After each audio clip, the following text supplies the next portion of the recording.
Welcome to another tabletop discussion with City Harvest Head Start Outreach Ministry. Of course, I'm your host, Executive Director Mitchell Scholler, and co-host director Bishop Braxton of Marketplace Ministries. We're here today to talk about the values of mentorships. And along with me, we have two more guests, and Bishop Braxton, if you don't mind introducing our guests for this evening. Thank you, Mitch. Of course, the title of our show is The Value of Mentorship, and we're really blessed today to have with us a young man who is getting the benefits of being part of a mentorship, and that is Shannon. Welcome, Shannon. Hey, thank you. Good to have you with us. Good to be here. And the mentorship we do happen to be taking place at the Lawndale Fitness Center, and we're fortunate to have with us one of the leadership persons who is a supervisor at the Lawndale Fitness Center, and that's Lee. Welcome, Lee. Thank you. Thank you. Good to have both of you with us. Shannon, as you know, we've been for the last 4 weeks working with a bunch of young men that happen to be part of Lamont's class, Yes, sir. which is a strength class. And we come in and do a little inspiration and motivational stuff for the class, and we've been excited about it because we felt it's been well received. But I just want to ask you, since we've been doing it for like a couple of weeks, how has that made you feel, and what kind of value have you gotten from that? Well, the program it's made me feel very good about myself, you know, over the past couple of weeks. Of course, meeting you by chance in the cafe, you know, learning about the mentorship program after getting a good workout in with Lamont's class. I find the infomercials to be very beneficial to the everyday things that are going on in my life. I've used some of the advices that you and Mr. Allen have given me, and I've applied them to situations that are currently ongoing regarding school and regarding things like financial advisory, as well as dealing with the spiritual and physical and mental side to dealing with everyday things that are going on in my life. So I find it very, very beneficial, and I encourage whoever that may need the same things that, you know, hey, come on in, and I encourage you to read up and listen to what, you know, the mentorship program has to offer. Absolutely. And we started out just talking to 4 young people, which you were part of that, and now we've grown to over 20-some people that's in the class, and that's just tremendous. And let me just say a word about Professor Darryl Allen. He's a former professor at Cincinnati University, and that brings me to the next thing with Lee. And we're working with Lee because we also work with guys who are looking for help financially. So we kind of look for sponsorships, scholarships, and things like that. And Lee, being a supervisor, already has an MBA, and so Professor Allen, who is an adjunct professor, is working with Lee now to work on his PhD. That's very so good. Lee, talk about that a little bit, and how has that impacted your life in a positive way? Well, I wanted to pursue a PhD for a couple of years now. Right. And I kind of felt that I was on my own in a sense Right. of pursuing it. And so knowing you and knowing the resources that you have, and knowing that Mr. Allen came around, and it was just weird because I had got a letter from the University of Cincinnati maybe a year and a half ago, Right. wanting me to apply to the school. Exactly. But I only applied to schools in Chicago. Right. And so when you told me he was a professor at the University of Cincinnati, I kind of was like, this might be meant to be.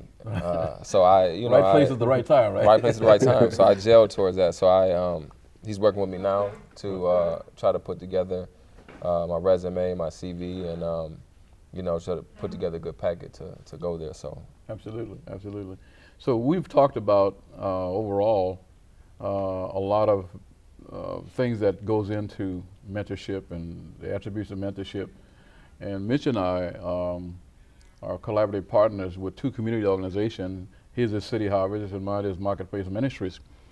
And Mitch, I know we've talked about the value of mentorship and how some of our young people have gotten off track, and how having a mentor in their life has put them back on track. And I know we've talked about some components, and you always like to talk in numbers. I know you have 5 that you always talk about. So I want you to kind of talk a little bit about those 5, and then engage both Shannon and Lee in the aspect of what those 5 components mean to them as you expose that to them. Thank you, Bishop. In mentoring, it has to be understood that in North Lawndale community, a lot of the young men are gang members.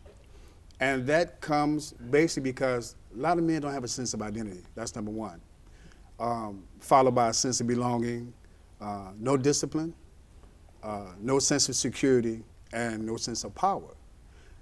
And the benefits of not having a mentor leaves you at a point where when you're seeking those things, you go where you can get them, where you're most welcome. Right. Well, in a community like Lawndale, gangs are very excited to bring you into a situation like that. So identity has its place, because if you don't belong to something, everybody, and I said this to the couple young men earlier, we all seek some kind of identity, whether it's through a fraternity, a sorority, a church organization, a business. We have to have a sense of belonging.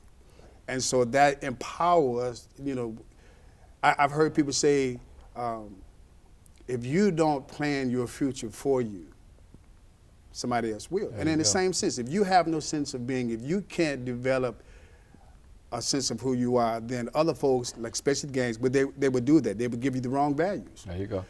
The wrong dimensions of leadership.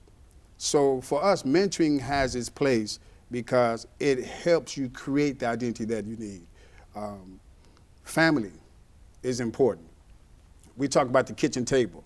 Right. And at the kitchen table growing up, you will find that, especially when I was growing up, you could not come to the dinner table until the father sat at the table. There you go. There you go. When the father sat at the table, the mother sat at the table, and the children sat there. And from there, you got everything: your identity, your sense of belonging. The father, the first thing he wants to know, what you're doing in school, how you're doing in school, are you having any problems in the community? Second to that, we're talking about what's going on in the community. You know, what the neighbor is doing, what's happening at the school, what's happening at the church. Easter is coming up. Do you know your poem? We knew who we were. We knew our values. We knew our place. And so we knew our worth, and in terms of what we wanted out of life, we were told. My father, I don't care what you're going to be, but you're going to be something. Now, you could be what I am, you know, but he wants greater things for you. But you have to have a sense of identity. These young men, what I'm proud of, they know who they are. And a lot of young men are still trying to find themselves. And partly so because in the black community, we don't, single family homes. Moms, they can't earn a living and be at home 100% of the time to raise that child up. So that means they're peers. So you need strong men and women in your life to give you that sense of identity. Absolutely. That sense of belonging. Right. Help to shape your life. Absolutely. At the same time, you're modeling what it should be like. Absolutely. Right. You need that, because until you find out who you are, you kind of listen to what everybody say you are and what you should be. And then once you learn, then you kind of build from there. You know, when he talk about his peer, he has an idea what he wants to do with his life. Exactly. Shannon has an idea with what he wants to do with his life. But there are so many young men, they have no clue because they have no direction. Exactly. So identity is important. The sense of belonging is important. Empowerment. Exactly. If you don't feel empowered, you won't even get up to try to do anything. Right. You know, no discipline. You need discipline. Someone needs to tell you when you can stand and sit. Because too many of us, just because we have young men, I heard a young man say this to me the other day, older guy. He says that in our community, young men, because they have the strength to run from policemen, they take greater risk. Now, this was an ex-gangbanger. He says, but I've gotten old now. I have all kind of diseases, high blood pressures. I take different medications. I can't do that. My behavior is different. But that's a learned behavior. He had to get old first. Right. You know, Exactly. sickness brought him down. But young men, they have the strength, the potential to do everything. But if you don't give them a sense of direction, they have risky behavior. Right. Exactly. You know. Exactly. And the last part of that is the security. A lot of young men gravitate to the gangs because there's no one else telling them, you know, they don't find security. Fathers are not around majority of the time, and it's not that they may have a choice. In the black community, black men are incarcerated at a high volume. A lot of them are sick and unable to do anything. And the other men are just not around. So the only security they get is the security they get from their friends or from their peers, when they can't get it from their parents. But we need that. And that, if you don't have those things, the identity, the sense of belonging, the empowerment, the discipline, you will be reckless. Absolutely. Absolutely. You will just simply be reckless. Those are good components. And as you were talking, it brought up a couple of words. And the first word on the top of that list is motivation. And I know that motivation creates a thirst and a hunger. Absolutely. And when you have a thirst and a hunger, you want to share it. And I want to point to Shannon. Shannon has gotten the motivation, and he has that thirst and hunger. And he's actually, Shannon, you've actually referred people to our program where Professor Darryl and I have sat with them. And that says a lot about you. So, we always talk about being a mentor, and you have to become a master of that. And when you mentorship program, you got a protege. So you're a protege, but you're striving to become a master mentor. Exactly. And striving to become a master mentor, you see the value of this, so you've talked to other people. So I know you're motivated, and you've had the thirst and the hunger. But tell me, deep down within, as you create the thirst and the hunger, what gave you the desire to reach out and help others, and to tell them about what you're receiving, and you want them to have that same benefit? Well, the one thing that I can recall that always sticks with me, so it's something that my father always told me. If you have the knowledge, why not pass it down to everybody else? Your brain is like the biggest value that to you than you actually can think, that you actually know of. So it's like, I think of my mind as a bank. Not a for-profit bank, but a non-profit bank. Right. Give out, and then in the end you'll see your blessings come back tenfold. Exactly. So I figured, I have siblings that are out here right now. I have people that look up to me, like young little kids, young boys and girls that, in my eyes, I might not think that they look up to me, but I know somewhere my father's always told me, my mother's always told me, you might not think that people are watching, but people are watching. You never know who's watching.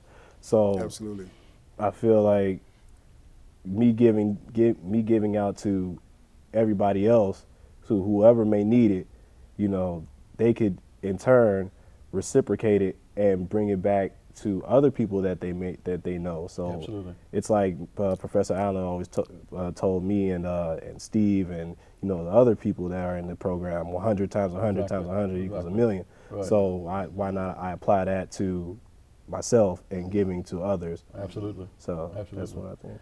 And Lee, what you do as a supervisor at the Lawndale Fitness Center is really couched in the mentoring. And I'm sure you have a lot of people come to you and ask you a whole bunch of stuff, and you got to point them in different directions. So you got to be ready and prepared, and motivated as well, to be able to fit that role. Because sometimes people ask you for things, or certain questions, or inquire about certain things, and sometimes you may have to go do a little research to find it. Or sometimes you can do it off the top of your head. Kind of share some of that experience that you've had at the fitness center. Yeah, it's weird because you think of the fitness center, majority of it's going to be fitness center or fitness related questions. Exactly. But I've learned that it's not. Right. So I would say maybe 50 to 60% are fitness center related questions, but a lot of them have questions on jobs. A lot of them have asked me questions spiritually, because it's a Christian facility. Right. And so they have questions on that. Some have even asked me questions on dating. On not just coworkers but members, on what I think about this. All right. Relationship counseling. Relationship counseling, and I think it's unique because it's not just a fitness center; it's more like a social place. People can come and network and get to meet people as well. Exactly. And so I get the opportunity to use all the skills that I have, from counseling in the military to business, from graduate school to my fitness degree. And so when people come, I use that as an opportunity to not only kind of answer their question, but I empower them to get their own question answered. Very good. And so I sit down with a lot of them sometimes which is weird. I even helped someone learn taxes in there. Really? How to do their own taxes. Because I was hearing a conversation. I Right. said, "You know how to do your taxes?" He Right. said, "No." I said, "I can show you. Right. I'm not doing them. I'll show you and help you." And so he learned how to do taxes now. Wow. Now he was helping somebody else. And so it's just a good opportunity to be able to get a sense kind of mentor and help people. Right. And then you show them the ropes, and then they're doing the same thing No as well. question, no question. Yeah. And that brings me to another point. And we still talk about mentorship, and mentoring is such a wide, vast category. And you, both of us, Mitch and I, both had a chance to come in and speak to your basketball team. I know you got both a men and a women basketball team. We spoke to them from a motivational standpoint, but you worked on the logistics, organizing, and putting it together. So here's a chance for you to do an infomercial about your basketball team, what you're doing with the Lawndale Fitness Center. Okay. Yeah, you know, and both of you spoke at it before. Right. And so, you know, and I think you were at the very first ones. I Right. think you were I at the followed first later. and Right, the you second followed one. me, yep. And so the whole goal of creating it was, in my life, basketball was an avenue for me to grow in every area, in the 5 areas you guys talked about too. So I learned discipline. I learned how to be motivated through it. I learned leadership through basketball, which is weird. You know, a lot of people don't think you learn that through sports. Right. But I did. And actually, you know, speaking to some of the founders of Lawndale Health Center, they said it came about because people wanted to play basketball. Right, exactly. Absolutely. And so our goal was, since I know that's very common in the community, was come with a basketball league where we can do the same thing, embrace these young men and women Absolutely. in the community, help teach them the discipline, help teach them the motivation, help teach them the networking. I think networking has become bigger than the discipline has. Yes. And I've connected people through networking, people who want to become nurses with people who are nurses playing. Wow. We've connected people who were trying to get expungements to people like you and other people who can help them with expungements. Exactly. We even helped, when I was on with Fox News, the guy that was on there, Henry, we even helped get him a full-time job. And so our goal a lot of times is to create a full person, create Right. the whole self. It's Right. like a holistic approach, and even spiritually. And so we do that, and we get sponsorships from a lot of people in the community so that those who can't afford it can play. And then it's just trying to build the whole person. So that's pretty much Absolutely. what we do. And that fits right in with our theme, which is the value of mentorship.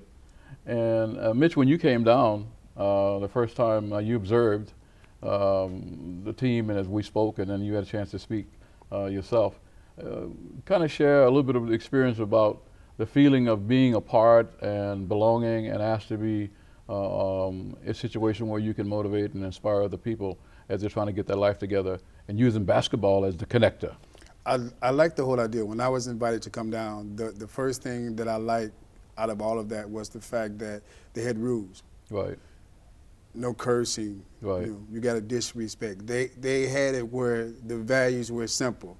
We played the game, but we respect the player. Yeah, And we exactly. respect the house. Exactly. And so because of the faith attitude that many of the members had, and I understand when I sit and talk with a lot of the members, they come from different backgrounds. Some from religious backgrounds, some from the streets, some from the different challenges on the street. Right. But what I like was that when they played ball, the challenges were left behind. Yep. And these guys and girls huddled up and they played the game. Yes. But I like the opportunity that you gave because all of us need motivation. Right. So when you sit and you listen, sometimes they express how they feel on their faces. And you can muster up what the crowd feels like. And it can be inspiring because some of them just need a pep talk. Right. You know, and so from that, you pull out the best that you can because they're playing a physical sport that's very demanding. And you talk about it, as individuals, you can't win the game. It's a joint effort. Yep. So Absolutely. you have to Absolutely. come together, shoulder up Right. and play the game. And so to me, being there, and after we talk about motivating them, then I sit back and I watch the players play. Right. And you see them do their best. Yep. You know, and that was exciting Yes. because now Yes. we go from the mental to the physical. Yes. But then at the end, I like the spiritual because when it was all said and done, you're in a faith-based institution. Let's remember whose house we're in. And they would huddle up at the end of the game and pray. Yes. And then while praying, you see the humble spirit. Yes. But that was time for them to realize that they weren't in this thing alone; they were in it together. Exactly. So I like that. And in the community, when you're trying to revitalize the community and the family, you need to see that, because the reality is you don't always see it in the home. You don't see the fellowship. You don't see the camaraderie. You have people that living in homes that don't even talk to each other, and they may come from a situation where there's no one to talk to. Right. So for what Lee and the group did, that's why I was always excited to go. And then after I sit and watch the game, I watched the camaraderie. Absolutely. And through the union, I saw that players got more closer. You know, so the swat on the butt was not an offense. That was a promotion. Hey, you know, you're doing it, you know. So Right. you saw the camaraderie, Absolutely. but it then became a family atmosphere. Yes, yes. And for us, that's what you want to see. In a community like ours where we're struggling with the gang members who tell the other boys in the gang, don't respect him because he's my op. He's another gang member. It's foolishness. Yeah. We're a community, but we're a family. Right. So the benefits of them bringing young men from the streets to play the game, Right. get their minds off the streets into the game, I enjoyed that. Right. That And was a you plus. mentioned a key point about the gangs and the little rules they have, but we need to break that cycle and raise their awareness and raise their consciousness and talk about the whole person. Absolutely. And how you can't be closed in. You got to let it all out and connect with other people to make you better. No man is an island. I think you have to. Absolutely. You know, I mean, Absolutely. Man is physical, spiritual, and mental. And you just can't reach him. We talk about the fitness center, but it's more than a place to work out and get strong. Right. Peter says physical exercise profit very little. You physically strong is one thing, but if a man is not lined up spiritually and mentally, then his behavior is very risky. Absolutely. There's nothing to guide him. Right. You know, but being a man with spiritual values, you honor men. Absolutely. You honor God, but you honor men. Right. And then you honor families. And so I like the whole idea that we're trying to empower men spiritually, physically, and mentally. Right. And that's why I enjoy coming to your meetings with these young men and sitting, listening to them talk about their challenges, but also looking at their faith. Absolutely. You know. And we're going to connect with that later on. You mentioned some key points, and that falls under a category what we call outcomes. Absolutely. Positive outcomes. We're going to talk about that a little bit later. But I just want to focus for a minute on sports and athletes. And Shannon is an athlete and part of our mentoring program. And you and I had a conversation the other day about the Final Four in basketball, men's basketball, and we were talking about coaches and leadership. And we've talked a little bit about some people who've inspired you. But talk about it from the standpoint of you being an athlete. And I know that you work out in football. You played baseball a little Yes, bit. sir. It's how did that shape your life? The kind of leaders you've come in contact in both the sports and the things you've done, and also how that helped to shape you and help you understand what mentoring is, and you also reaching out helping other people to come into a mentorship situation. Well, before I begin with that, I'd like to add in there's one more pillar that Go to a ahead. complete Right. man that I've always heard from my father. It's the emotional side too. You have to keep all four pillars in check. If your spiritual is not intact, then your emotions are high. So you have to keep your Absolutely. emotions in check too. So Absolutely. that's one thing that Absolutely. I've always Yeah. thought of. Right. But as for being an athlete, I first started out playing baseball as a child. I was 5 years old when I first began playing baseball. I picked it up through my grandmother. My father played baseball too in high school, it's a great experience to learn how to become a team member through sports. Right. I was always told that we might if I was to lose a game or winning a game, either way you're gonna learn something. But I feel like I've learned more through losing in a game than winning, because if you win in a game, there's very little to learn. There's still something to learn. Absolutely. But Excellent point. That's an excellent point. I like that. Right. Yeah. But if there is loss, there's a lot more to learn, because you learn about your weaknesses as a player and as a team as well. You go back and figure out what the problems were that caused you to lose, whether it's something as little as an argument between players themselves, because an argument can affect the chemistry of the entire team. If one person is not willing to do one thing and the other Right, one is not exactly, willing to do exactly. one, you can't coexist. Right. So my coach, I had multiple coaches. One was named Coach Don. I don't know where he is now, but wherever he is, I thank him because he Right. was one of the first teachers to actually teach me Okay, about okay. about the game of baseball and life as well. My other coach, Thomas Bowling, he currently lives in Arizona. He stuck with me all the way up until till my senior year of high school Okay. when I was Very getting good. recruited by a couple of schools. Great. Very good. But yeah, baseball was just it's a great experience. I won't say was because it still is. It Okay. plays a Okay. great part of my life. Okay. Going into football, I'm currently going into Western Illinois University and playing on trying out and walking on to the Western Illinois football team.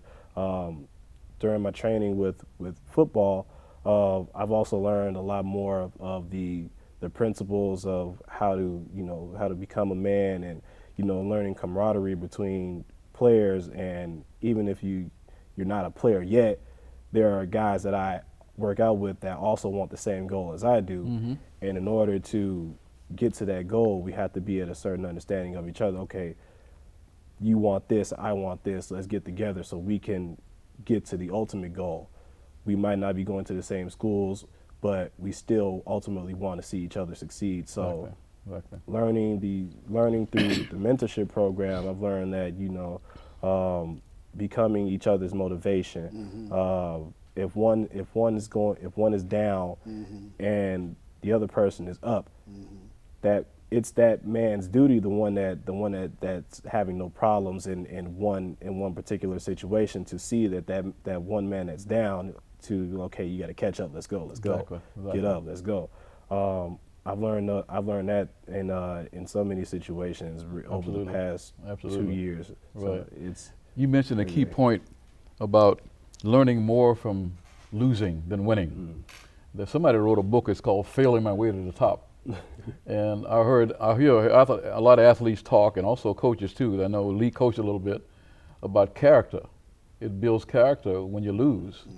I want you to talk a little bit about that, Lee, in terms of how losing builds character with people as you're coaching and playing and that kind of stuff in the different sports.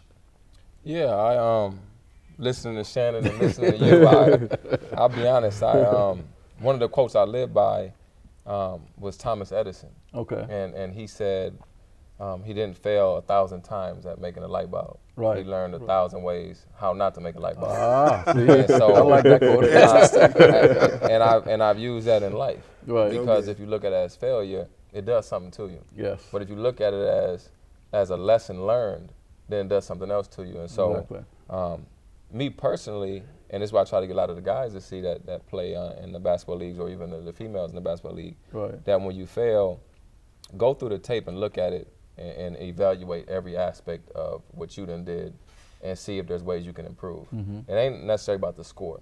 It's about were you being a Absolutely. good team player. Yeah. Right? Could you have been a better team player? Absolutely. Were you Right. thinking first about yourself scoring, Absolutely. or could you have set a little more screens? There you go. There you go. There you go. There you go. I thought about, did you do something that caused you to get a technical, or did you do something that you came late to the game, or were you prepared? Right. You might have came to the game, but were you prepared? Were Yeah. you getting shots up the night before? Were you, and so you evaluate all that, and then emotionally, how are you too? Because a lot of people, to me, the game of sports is almost like the game of life. You learn a lot.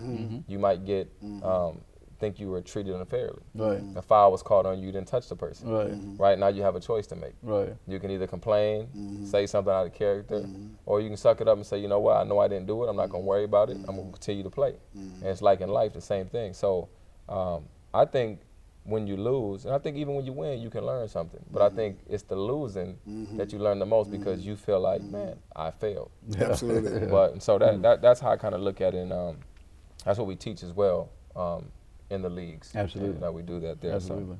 When you were talking, and Shannon and I was talking the other day about Coach Calipari, the Kentucky coach, who almost undefeated, and when he lost, he said, they asked him the question and said, what did you do after you lost? He said, I went home and I picked up my dad and we went to dinner. And he says, I was sad, I was in the dumps. And he said, my dad had just nudged me like this. He says, it's okay to feel sad. Just don't be sad.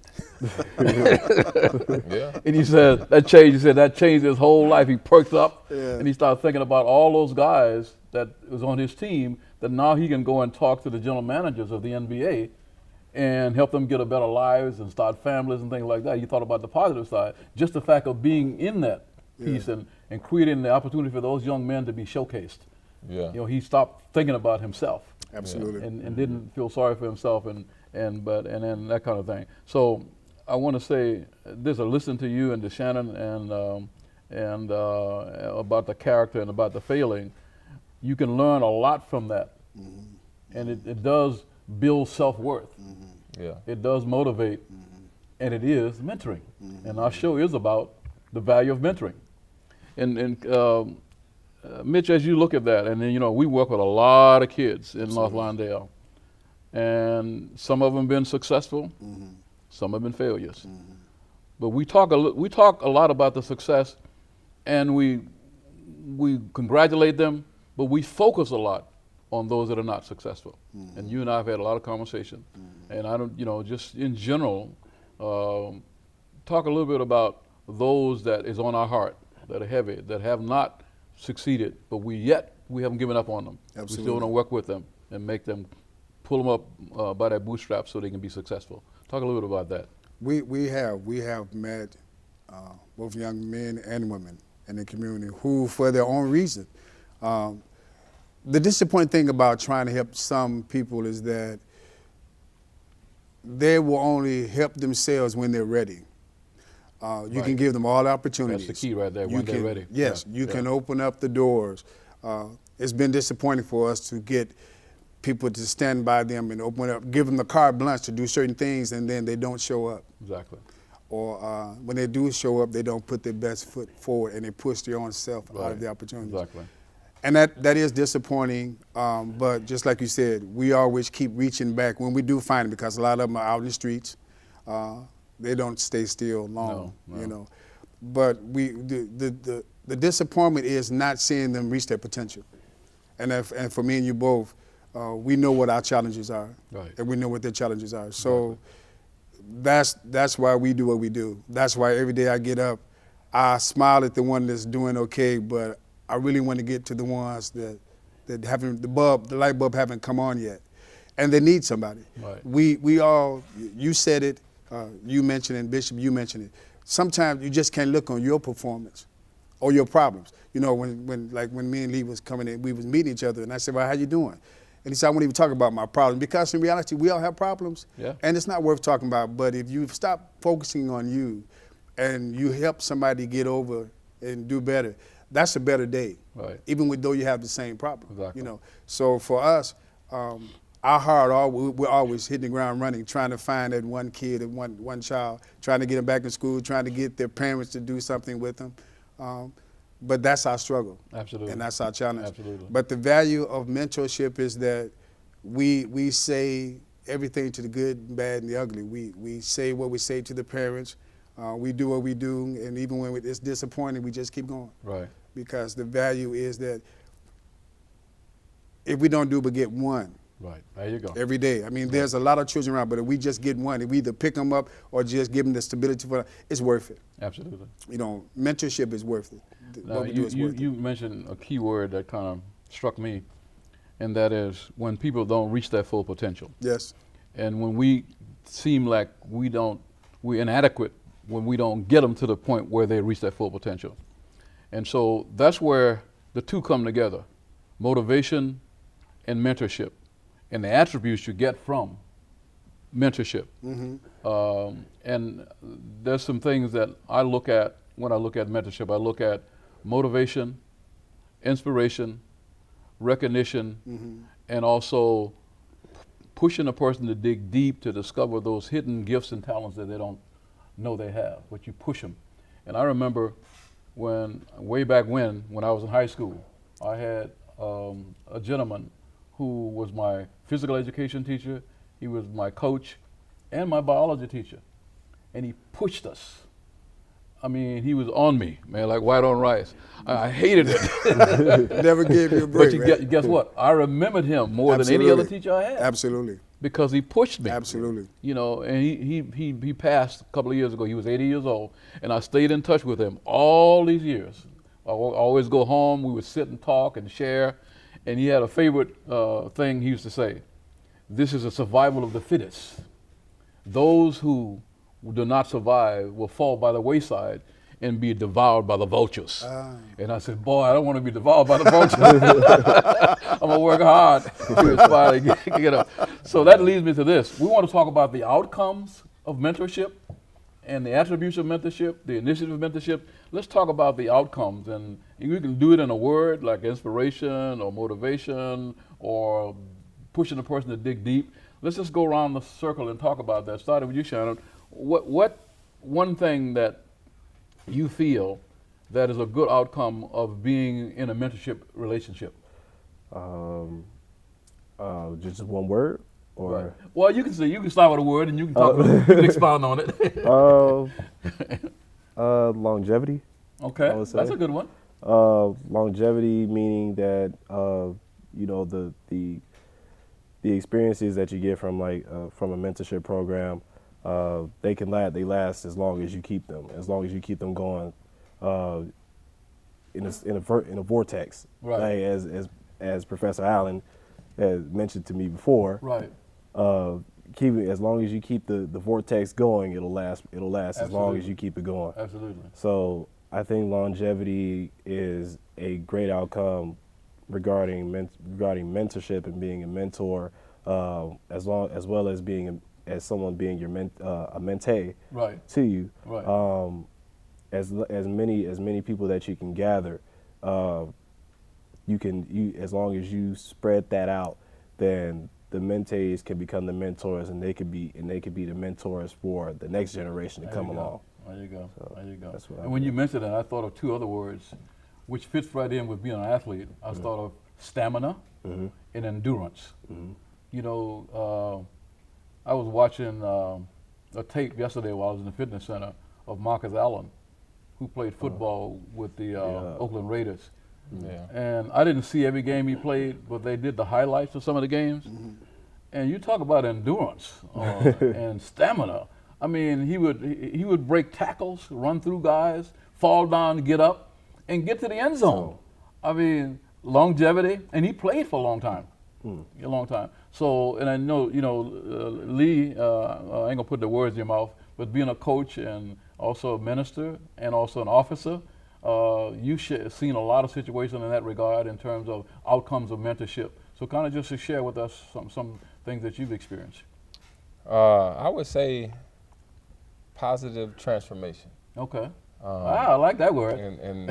And I like that because I think that includes every aspect that I've seen. Right. For number one, helping transform a mentee. Right. Helping them transform positive in whatever area they want to transform in. Right. Whether it's spiritually, whether it's in occupation transformation, whether it's physically transformation. Right, right. Like I've seen Shannon since he came there. Right.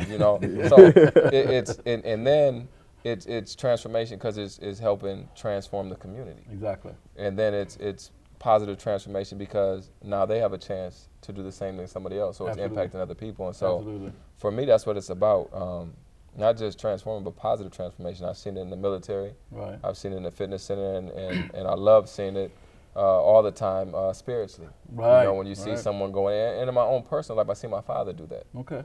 And I won't share what struggles he had, but it was some, and I seen him, and he was always my role model because of that. Right. And so he created in me anything's possible. Okay. You can transform and be whatever you want to be. Right. And I took that, and now I'm using it, and so that trickle down effect See? is what I like to see. So I say positive transformation in every aspect. Absolutely. Absolutely. Yeah. And when you were talking about Shannon, and when we first started the mentoring program, Professor Allen and I, that was 4 guys. It was Shannon, Stephen, Larry, and then Keith. I'm gonna give a little shout out to Keith. Yeah. Keith is now on the practice squad with the New York Jets, right? Yes. And you've had a chance to work out with him. Yeah. What was that like? and also to see him where he's at today? For one, I've known Keith for we've known each other for a couple of years, Okay.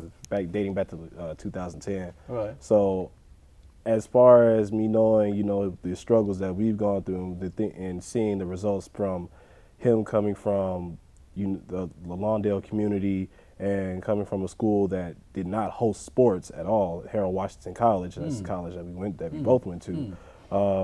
It's given me a great inspiration to keep going to achieve what goal that I set out for to achieve, because I see him doing things where he's competing with superstars that have already proven themselves and have gone through the ranks themselves, and from high school to college to the professionals right now. Exactly.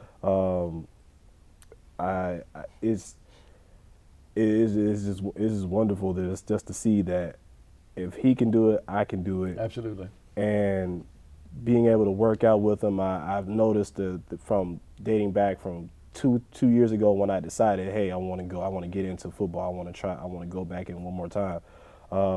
I've seen myself go from I did not know what I was doing to the parts where, okay, I'm getting the hang of it, Right. to now it's almost there. I just have to keep going, repetition. Right. Exactly. It's all about having your faith, and when it's all that you can run on, that's really going to show you the test that what God puts in front of you, and can you get through the door. Absolutely. So I feel Absolutely.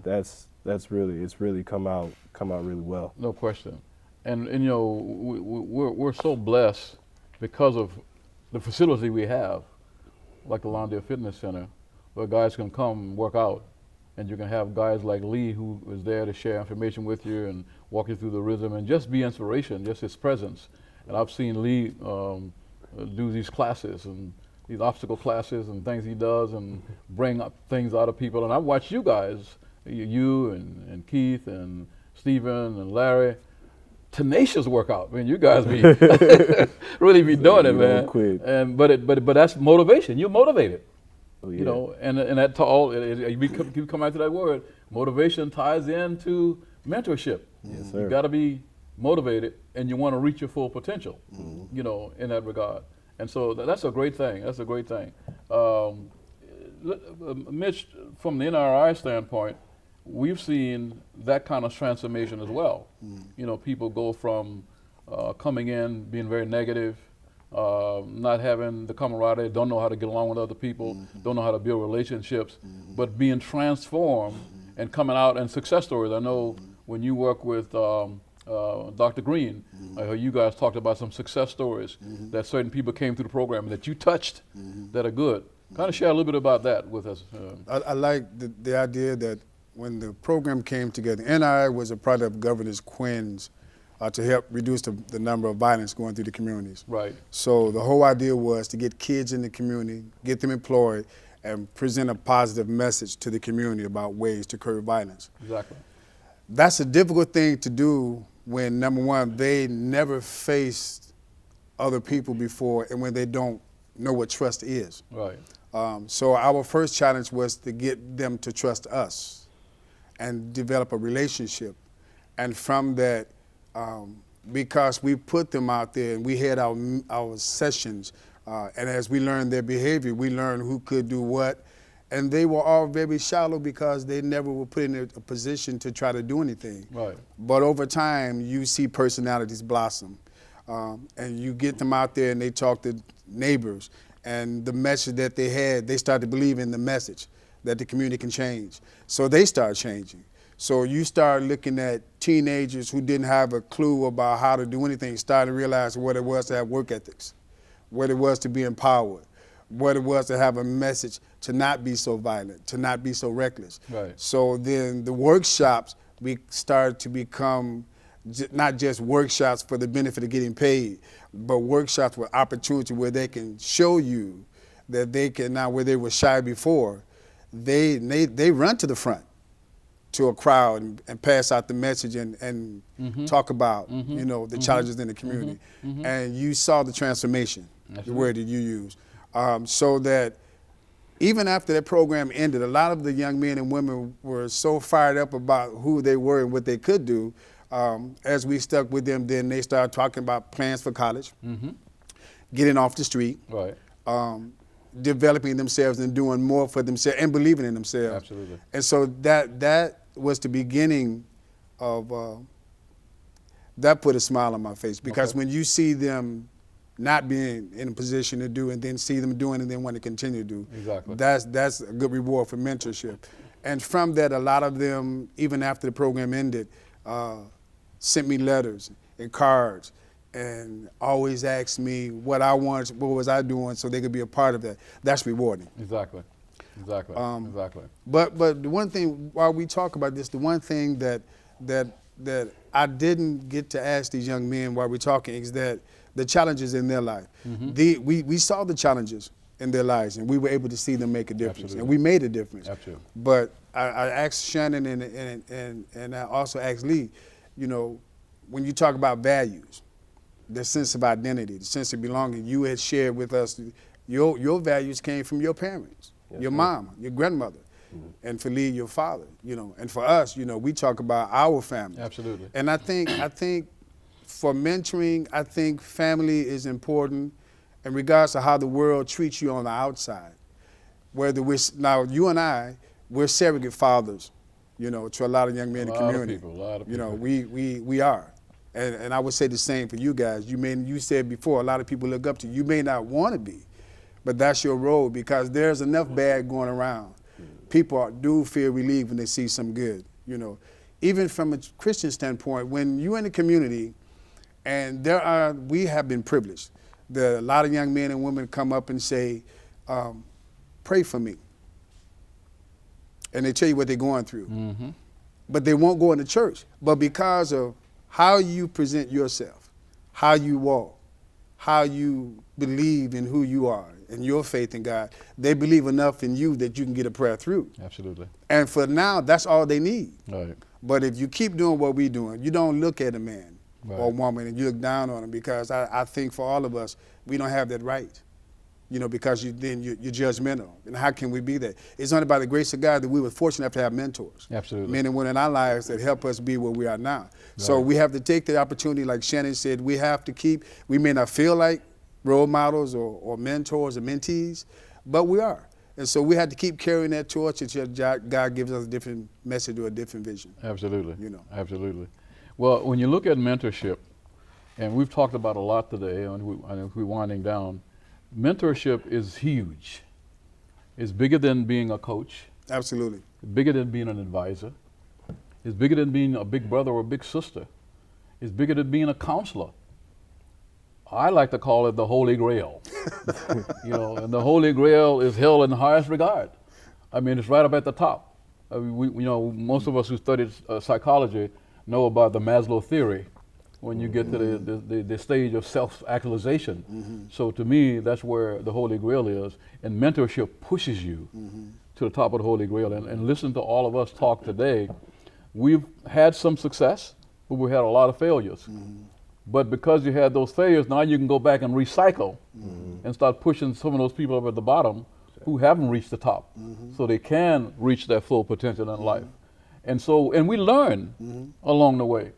You know, being a preacher, I used to do a series of a sermon talk about blessings, but I always used to say, before you get to the blessing, there are lessons, and Absolutely. many lessons. Absolutely. So there's lessons on Absolutely. the way to the blessing. And so the Absolutely. lessons is the failure, but it's teaching you something. It's a teachable moment, and we learn from that, and we can take that back and recycle it. And like Lee said, that can become transformational in getting people to where they need to be and where they need to go, and also learn more. At the same time, we're learning about how to receive mentorship attributes, but at the same time, we know how to give it. And so the final question, as we go around the room, I know we've all been a benefit of mentorship, but how have we reached out to be a giver to others in mentoring? Just somebody want to share that. Let's start with you, Mitch, on that. How have you given somebody a hand that would be behind you to bring them up the ladder, the ladder of success? And before, if you answer, let me say this. I was at a workshop one time, and this guy was a great writer and a great speaker, and he says it's okay to climb the ladder of success. Right. He said, but make sure your ladder's against the right wall. I do make a difference. So talk about somebody you have helped come up, not the name, but just in general, reach the ladder of success to the top of the rung. Bishop, that in the little time that I've been here, to talk about the ones, I get emotional because Right. I've seen, it's surprising that some of the ones that I work with that I thought that would never change wind up being the one that surprised me the most and wind up doing the most. Right. And it's an emotion for me because I was almost at that stage, if I didn't give up, I was about to give up. So I've seen there are some young men and women in my life who have made the transformation and they're doing very well. Right. And that was because, and I can't say it enough, that God gave me the patience enough and the resources enough to just stay in there with them and watch them excel. And so when things don't go right, I kind of think about those moments when I did help somebody and it finally did get right. So in my ending prayer, I just say, Lord, thank you. Because that's the reward. I mean, just thank you. So that's No question. there's been enough. Absolutely. Lee, what about you? I'll just say this really quick. I know a lot of the stuff that my father had taught me, and I know I say a lot about my father, but my mother's taught me a lot too. Okay. I don't want to leave out. My mother's taught me a Give lot. mom credit, right? Yes, I don't- it's just absolutely. that because I'm a man. As a man, I looked up to my father. You know, as a Absolutely. man, because I wanted to emulate him. Absolutely. But I would say, and I can't take no credit for anything. You know, it's all from God. Absolutely. But God has used me to be able to see people transform in my life as being a mentor to them. I've seen people go off to the military. Yeah. Because I helped them study the ASVAB test and help push them through it. Right. Yeah. I've seen people in college and helped them with the FAST Fund, helped them with getting in and scholarships. I've seen people in marriages, help them through their marriages. Just this past year, God has used me to save 2 marriages. And now those 2 same people are emailing me all the time, and they're talking to their friends about what it takes to have a successful relationship. Absolutely. And That's so, good outcomes. That's good outcomes. Very good. Hey, that's a Very really good good. outcome. So I, you know, it's been many areas that, and it's too many people to name. Absolutely. But God has used me as a vessel to create this transformation within them, and now they're doing the same thing to other people. And so That's the that's the benefit. greatest Yeah. blessing I felt. Yeah. Knowing that I'm being used by God to do this, but then seeing the fruit Yes, sir. of the other people Yes. doing the same thing. Absolutely, sir. absolutely, Yes, sir. absolutely. Shannon, I know you're new to the mentorship, but you have done, I've seen you do a lot already by reaching out and helping other people and exposing them to the attributes and the gifts of others. So talk a little bit about that, how it feels, not necessarily naming names, but how it make you feel, because you were able to do that. You're in a position to introduce somebody to somebody that will help them reach their full potential in life. Oh well, it's made me feel so many things that, you know, I embody myself into everybody else who's come to me. Like Lee said, you know, he's reached out. He's had it's all God's plan to use you as a vessel to go out and help other people to to realize their potentials just as much as you would want to realize your own. Right. Absolutely. I've had multiple people that, you know, one really good friend of mine, he wanted to go to school, but he was too afraid to, you know, whether or not he would succeed or whether he would fail. And I would, you know, constantly talk to him, you know, every now and then, whenever he'd hit me up or I hit him up just to see how he was doing. He would tell me, you know, these certain things are going on in his life. And I would tell him, you know, you can't let certain things hold you back. You gotta get out. You gotta get out there. Whether you don't know how to talk to a certain person. You know, sometimes you just have to get it. You have to get out there. You have to put your foot. You have to get your face out there. Even so, just to have that particular person or that particular institute where you want to go is like, hey, I'm here. I want to be involved with this. Just you being around somebody without, you know, just having your presence there is enough for you to be involved. Over that past year, that was last year. The past year, he's graduated from an institute, a tech school. Right. He's got certifications in computers and He's currently at a full-time job. Well, he's got the job himself. I can't Right. take credit for that. Right. At a certain grocery store, but that one example right there is just something that's like, hey, I had the ability to tell somebody to do this, or I suggested this, and he's taking that advice because he's seen me go through the same things, or if I had a situation where I had to get out, I just had to suck it up and go, Right. and I did it, and whether I failed or I succeeded, at least I did it. And he did the same thing. He's like, whether he goes in, it's either you either fail or you succeed, and either way, you're still gonna learn something from it. Exactly. But it came to him in success. Right. And small failures, if it was small failures, it paid off in the bigger success that came down the line. All right. Thank you. I gonna bring up the rear here. I grew up in Louisiana on a farm, and believe it or not, I picked cotton as a little boy.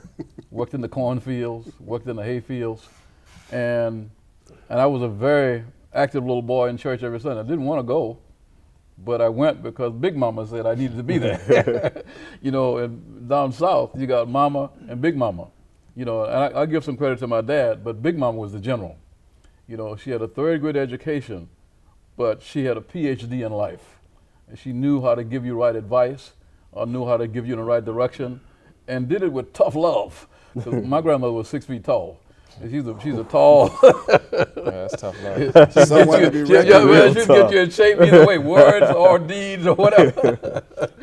Yeah, but the thing about it, she used to say, I remember this, she used to say all the time, if you ain't got no money, have a word, because your word is your bond. If you ain't got a word, you ain't nobody. She says sometimes the word can go further than money. And I always remember that, because working in the fields down south, many times you didn't get paid. You just worked, and so that was a tough situation. And so, but I got through that. I'm from a family of 10, so when I was 16, I left my mother and father and went to live with my grandmother, because my grandmother's husband died, was my stepfather. And so I had front row seat. I mean, I was the brunt of everything. I mean, I got it all from Grandma and Big Mama. And so I learned a lot from her. And I talk about that today when I'm talking to kids and stuff like that. And I'm fascinated about how people love to hear that story, about, when you mention Big Mama, they go, oh, Big Mama. That was a movie too. What's the name? Did a movie about Big Mama. Martin Lawrence. Yeah, right. So Big Mama is real. And just the other day, we're wrapping up now. We got about 2 minutes. But I just want to say that it's a real pleasure for being in the fitness center, and Lee, you're part of that, talking to Lamont's class. And this past week, we were talking to some people, and at the end, and you never know who was being touched. There was a young lady in the class that was sitting there, seemed like she wasn't paying no attention to nothing. She's looking all upside the wall and that frown on her face. But at the end of the presentation at the fitness center class, she was the one that came up and had the most questions, and was going somewhere, and had a lot of inquiries about certain things that Professor Al and I both came together and was able to help her. Matter of fact, she's trying to go to law school, and she's a mom, and she had a lot of questions about various things, So we got 1 minute. I want to appreciate all of you for being with us. Shannon, appreciate you being here. No problem. Pleasure having you. Yes, Lee, appreciate having you and all your knowledge and wisdom. And we're going to be pioneering the way with you some other things that we go towards in the future as we go forward. And of course, my sidekick, Mitch. Bishop. It's such a great pleasure to have you with me. Thank you, sir. And to be a part of this show and to do this show on the value of mentoring. Thank you, Bishop, for being. Thank you so much. Thank you, sir. No problem. Shannon, thank you. No problem.